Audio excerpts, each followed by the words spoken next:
ابن حجر رحمۃ اللہ علیہ جن کی یہ کتاب ہے بلوغ المرام کتاب، حدیثیں تو اللہ کے رسول صلی اللہ علیہ وسلم کی ہیں. ہمارے بہت سارے بھائی بہت غلط فہمی میں مبتلا ہو جاتے ہیں، حتیٰ کہ یعنی صحیح بخاری جیسے روایتوں کے بارے میں ہمارے ہندو پاک کے بہت سارے لوگ یہ تو بخاری کی روایت ہے، بخاری کب آئے؟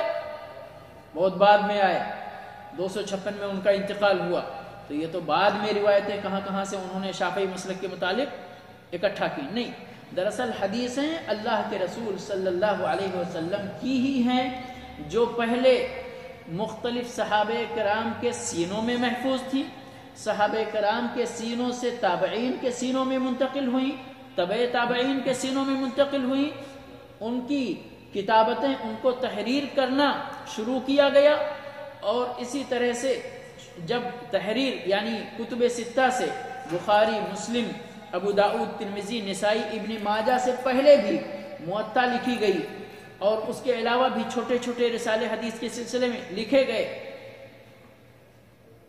ائمہ ستہ نے بڑی محنت کی، بڑی تگودو کی. امام احمد بن حنبل رحمۃ اللہ علیہ نے، اس کے بعد اور دیگر ائمہ نے حدیث کی کتابیں اگر آپ دیکھیں تو آپ کو حدیث کی کتابوں کا ایک سمندر نظر آئے گا. تو ان سب نے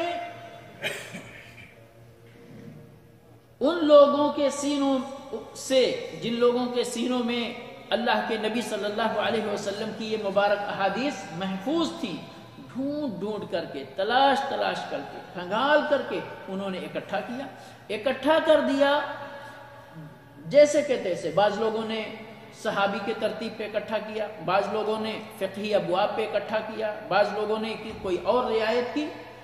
بعد کے علماء جیسے حافظ ابن حجر رحمۃ اللہ علیہ 9ویں صدی ہجری کے عالم مانے جاتے ہیں، 852 ہجری میں ان کا انتقال ہوتا ہے. تو یہ انہوں نے کیا کیا، احکام کے تعلق سے، یہ بلوغ المرام کتاب کی بات کر رہا ہوں میں، بخاری میں بھی دیکھا حدیث مثال کے طور پر وضو کے تعلق سے ہے، تو یہاں باب باندھا، ٹائٹل لگایا، سمجھ گئے، کتاب الطہارہ. ٹھیک ہے، اب طہارت کیسے حاصل کی جائے؟ طہارت میں بہت ساری چیزیں شامل ہیں، غسل شامل ہے، وضو شامل ہے، نجاست کا زائل کرنا شامل ہے، پانی کی پاکی، بہت ساری چیزیں. مثال کے طور پر باب الوضو لے کے آئے، باب صفت الوضو لے کر آئے. اب وضو کے تعلق سے بخاری میں حدیث ملی، وہ بھی اٹھا کر یہاں نقل کر دیا، مسلم میں حدیث ملی، وہ بھی اٹھا کر یہاں نقل کر دیا، ابو داؤد کے اندر ملی، وہ بھی اٹھا کر یہاں نقل کر دیا. یہ کام کس نے کیا؟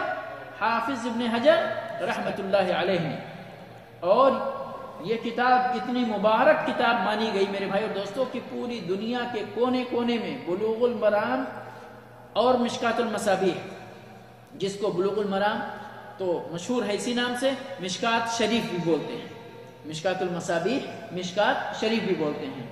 بلکہ یہ کتاب اگر کہا جائے کہ مشکات سے بھی زیادہ مبارک اور مشکات سے بھی زیادہ مفید ہے، اس معنی میں کہ مشکات تھوڑی لمبی ہے، 2 جلدوں میں موٹی موٹی ہے، اور اس میں صرف 1450-1500 حدیثیں موجود ہیں.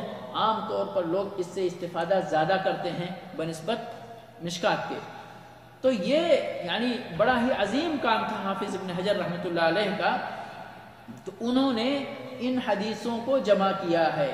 جمع کرنے کے بعد آخر میں فرماتے ہیں کہ چونکہ یعنی شریعت کا علم کافی حد تک پختہ ہو چکا تھا ان کے زمانے میں، حدیثیں جمع ہو چکی تھیں، صرف ان کی تحلیل موضوعی کرنا ہوتا تھا.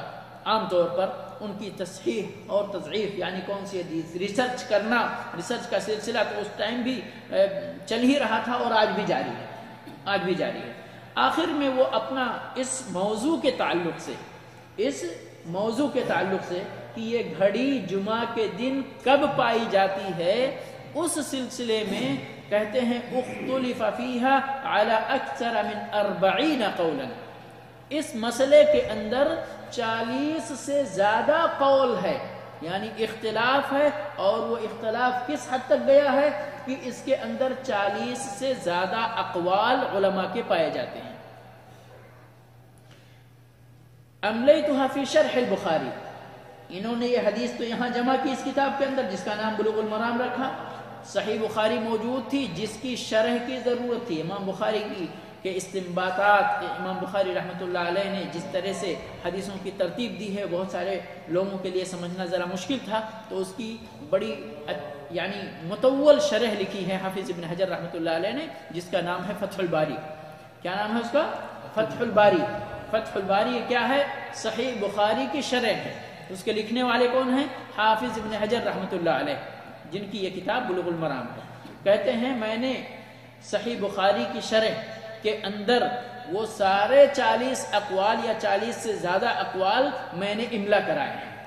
پہلے علماء کیا کرتے تھے؟ عام طور پر کتابیں لکھتے بھی تھے، پھر اس کو اپنے شاگردوں کو پڑھ کر املا بھی کراتے تھے۔ تو سبھی حتیٰ کہ امام بخاری رحمۃ اللہ علیہ اور جتنے بھی ائمہ نے حدیث کی کتابیں لکھی ہیں ان کا بھی طریقہ یہی تھا۔ پہلے تو خود جمع کرتے تھے، اس کے بعد اپنے شاگردوں کے اوپر املا کرتے تھے، پھر شاگرد بھی لکھتے تھے، شاگرد بھی ان کو لکھتے تھے، اور ہر شاگرد کے پاس اپنا نسخہ ہوتا تھا۔ تو اسی میں کبھی کبھی ہوتا تھا کسی شاگرد سے تھوڑا غلطی، انسان ہے نا، غلطی ہو گئی، دوسرے شاگرد سے دوسری غلطی، تیسرے سے، تو کیا کرتے تھے بعد کے لوگ جو آئے تو ان سبھی نسخوں کو اپنے سامنے رکھتے، تو اس میں یہ غلطی، تو دیکھیں دوسرے کے یہاں کیا ہے، وہاں سے اس کو کریکشن کرتے، کوئی اور ان کے یہاں غلطی مل گئی تو یہاں سے کریکشن کرتے، اور اسی طرح سے مضمون مکمل ہوتا۔ تو یہ کہتے ہیں کہ 40 یعنی تقریباً